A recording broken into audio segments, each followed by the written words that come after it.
Benarkah inisial N terkait pengeroyokan Nur Alamsyah adalah teman duet Triswaka, manajer Buka Suara?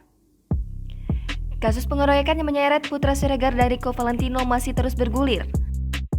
Diketahui, beberapa saksi termasuk saksi yang berinisial N sudah diperiksa oleh pihak kepolisian.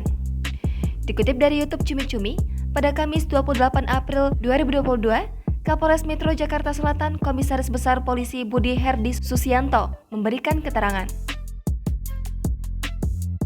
Sementara itu, beredar kabar bahwa wanita yang menjadi saksi dengan inisial N tersebut adalah Nabila Maharani, teman duet Triswaka.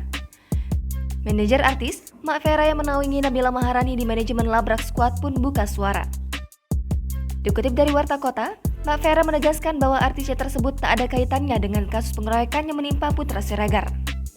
Selain itu, Mak Vera mengatakan bahwa Nabila tak mengenal Cika dan tak pernah nongkrong bersama Putra Siregar dari Rico Valentino.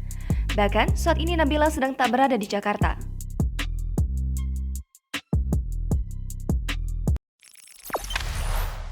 Jangan lupa subscribe, share, komen, dan like ya!